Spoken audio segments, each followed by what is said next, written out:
የምንነግራችሁ በታሪክ ድርሳናት ውስጥ ተቀብሮ የቆየ በዩኒቨርሲቲ አዳራሾች በሚስጥር ቤቶች መካከል ያለውን ክር የሚበጥስ ነው። በየዓመቱ በሚሊዮን የሚቆጠሩ ወጣቶች ጥቁር ጋውን ለብሰው ባለአራት ማዕዘን ኮፍያ ደፍተው በታላቅ ድምቀት ይመረቃሉ።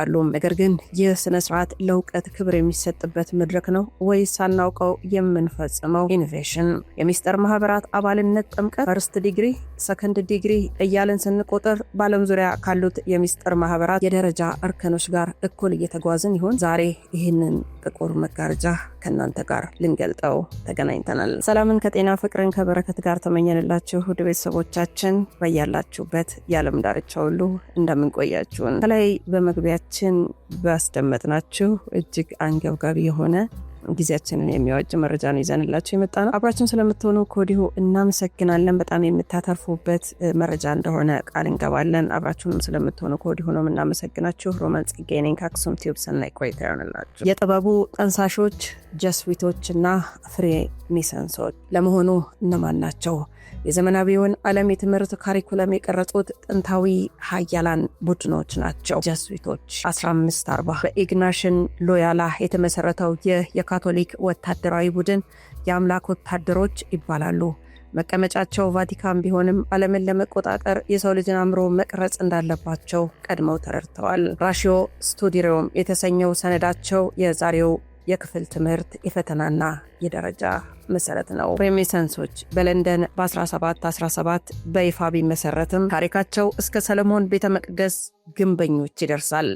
መቀመጫቸው አውሮፓና አሜሪካ ዋሽንግተን ዲሲ ሆኖ ዓለምን በምክንያታዊነትና በሚስጥራዊ ጥበብ ለመምራት የሚተጉ ናቸው። ለምንድን ነው ለመሆኑ የዩኒቨርሲቲ ተማሪ ዲግሪ የሚባለው? ፍሪሜሰንሶች አንድን አባል ማስተር ለማድረግ በዲግሪ ደረጃ እንደሚያሳልፉት ሁሉ ዩኒቨርሲቲም የሰው ልጅ አእምሮን በደረጃ ይከፋፍላል። ባለ አራቱ ማዕዘን ኮፍያ። ይህ ኮፍያ በፍሪሜሰንሶች ግንቦች ዘንድ ሲሚንቶ ለማብኪያ የሚጠቀሙበት የጠፍጣፋው መሳሪያ ምሳሌ ነው። አራት ማዕዘኑ ቁሳዊውን ዓለም ወይ ደግሞ ምድርን መቆጣጠርን ያመለክታል። ጥቁሩ ጋወናቸው ጥቁር ቀለም ሞተን ያመለክታል። ለድሮ ማንነትህ ሞተህ በአዲሱ የሚስጥር እውቀት መወለድን የሚያበስር የአስማተኞች የካህናት ልብስ ወራሽ ነው።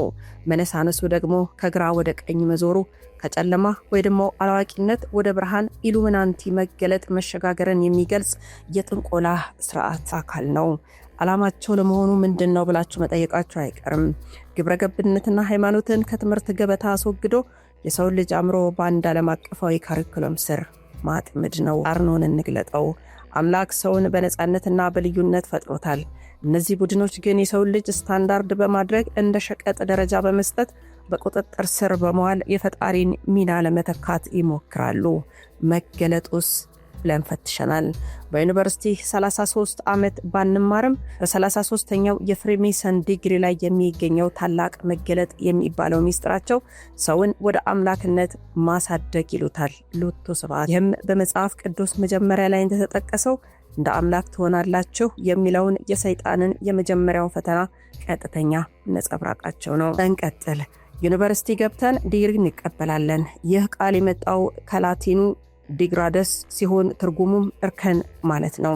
የታሪኩ ሰነድ ሲገለጥ በፍሪሜሰን ውስጥ አንድ አባል ማስተር ለመሆን 3 መሰረታዊ ዲግሪዎችን ያልፋል። ይሄውም ታዲያ ሞራል ኤንድ ዶግማ ይሉታል መጽሐፋቸው ላይ።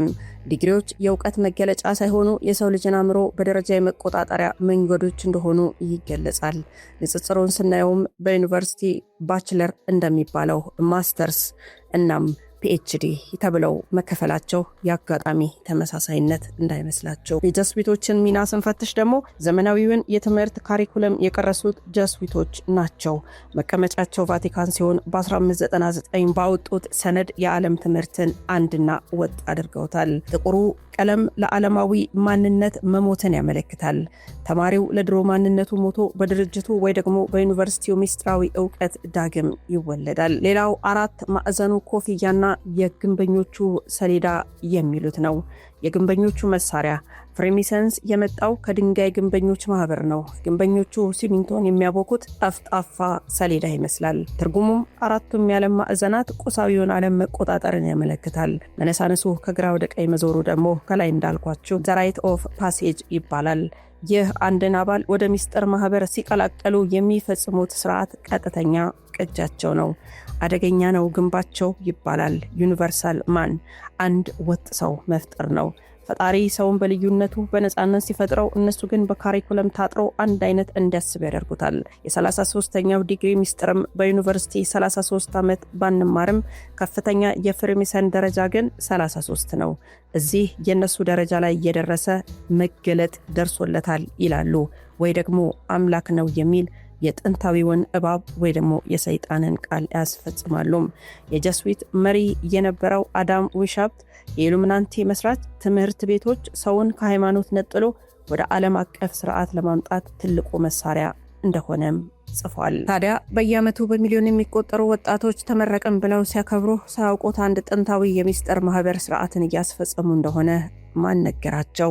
በዓለም ዙሪያ ያለው የትምህርት ስርዓትም እንዲሁ በአጋጣሚ የመጣ ሳይሆን ታቅዶና ታስቦ የተቀረጸ ያምሮ ወጥመድ ነው። ጀስዊቶች 1540 በኢግናሽ ሊዮላ የተመሰረተው እነዚህ ኃይሎች መቀመጫቸው ቫቲካን ነው።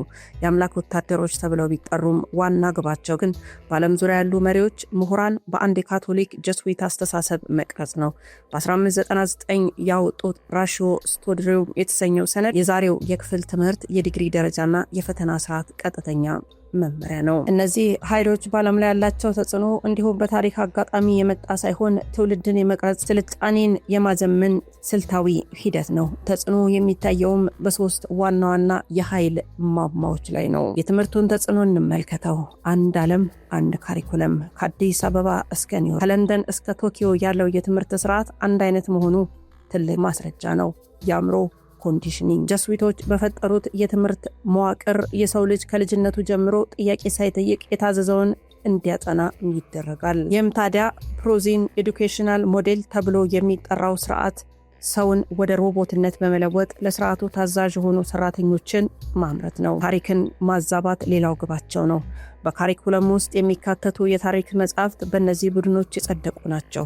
እውነተኛው የሰው ልጅ መንፈሳዊ ታሪክ ተቀብሮ እነሱ የፈለጉትን ምክንያታዊነት ብቻ እንዲሰፍን አድርገዋል። ዓለምን የሚመሩት መንግስታትና ዓለም አቀፍ ድርጅቶች እንደ ተባበሩት መንግስታት ድርጅት በአብዛኛው በእነዚህ ሚስጥራዊ ማህበራት አባላትና ፍልስፍና የተሞሉ ናቸው።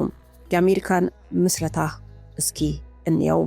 ዋሽንግተን ዲሲን ጨምሮ አብዛኞቹ የአሜሪካ መስራች አባቶች ፍሬሜሰንሶች ነበሩ። አሜሪካ ዶላር ላይ ያለው ፒራሚድና አንዲት አይን እናም ከስሩ ያለው ትልቁ የፖለቲካ ተጽዕኖ ማሳየ ነው። ትርጉሙም አዲስ የዓለም ስርዓት ማለት ነው። ሌላው የድንበር መፍረስ ነው። ዓላማቸው ብሔራዊ ማንነትና ሃይማኖትን በማዳከም ዓለምን በአንድ ማዕከላዊ መንግስት ወይም ደግሞ ዋን ወርልድ ገቨርንመንት ስር ማምጣት ነው። የኢኮኖሚ ተጽዕኖቸው የዲግሪው ሰንሰለትስ ምንድን ነው? እዚህ ጋር ነው እንግዲህ የዲግሪው ጥያቄ ትልቅ ትርጉም የሚኖረው። የሥራ ዓለም ባርነት። አንድ ሰው በሚስጥር ማህበራቱ የታነጸውን ዲግሪ ካልያዘ በኢኮኖሚ ውስጥ ቦታ እንዳይኖረው ተደርጓል። የማለት ተማሪው ለዓመታት የገንዘብና የጊዜ መስዋዕትነት ከፍሎ የሚያገኘው ዲግሪ በስርዓቱ ውስጥ የመግቢያ ፈቃድ ነው።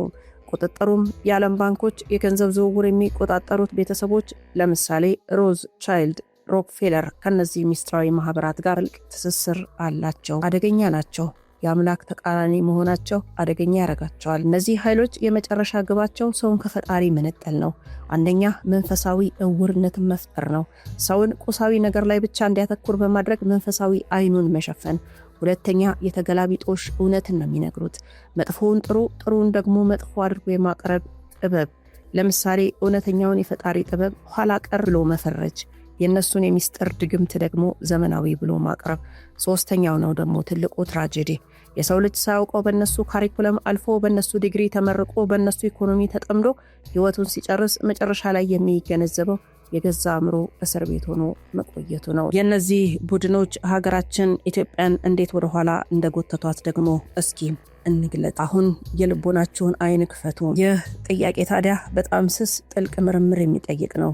ኢትዮጵያ ጥንታዊትና የራሷ የሆነ የፊደል፣ የትምህርት፣ የሃይማኖት መዋቅር ያላት ሀገር ብትሆንም በዘመናዊው ዓለም አቀፋዊ ትምህርት ውስጥ ግን ከነዚህ ኃይሎች ተጽዕኖ ነፃ አይደለችም። ኢትዮጵያ የራሷ የሆነ የቆሎ ተማሪ ቤትና ጥንታዊ ከፍተኛ ትምህርት ስርዓት ነበራት። ነገር ግን ዘመናዊ ትምህርት ሲገባ በእነማን እጅ ወደቀ ብለን መጠየቅ አለብን።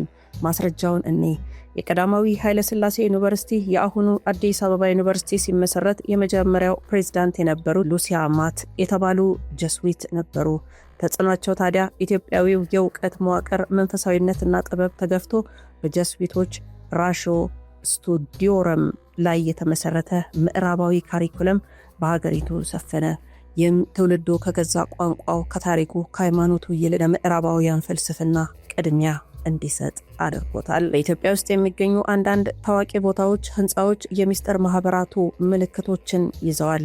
ማስረጃውም በአዲስ አበባ ከተማ ውስጥ የሚገኘው የአፍሪካ አዳራሽ እናም የግርማዊ ቀዳማዊ ኃይለ ሥላሴ ሐውልቶች ላይ የሚታዩ የምልክት ጥበቦች፣ ለምሳሌ በድሮ የኢትዮጵያ ሳንቲሞችና ኖቶች ላይ የነበሩት አንበሳና ኮከብ ምልክቶች ከፍሬሜሰንስ ትርጓሜዎች ጋር ያላቸው መሳ ለመሳ ቁርኝት ነው።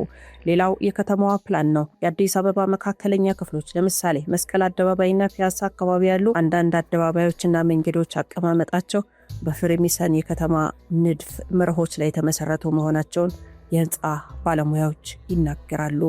ሌላው የፖለቲካና የዲፕሎማሲ ተጽዕኖ ነው። ኢትዮጵያ የአፍሪካ መዲና መሆኗ ለእነዚህ ኃይሎች ትልቅ ኢላማ ያደርጋታል። የአፍሪካ አንድነት ድርጅት ኤዩ፣ ይህ ድርጅት ሲመሰረት ከጀርባ የነበሩት ኃይሎችና የገንዘብ ድጋፍ ያደረጉት ዓለም አቀፍ ተቋማት እንደ ሮክፌለር ፋውንዴሽን ያሉ ከሚስጥር ማህበራቱ ጋር ቀጥተኛ ግንኙነት ያላቸው ናቸው።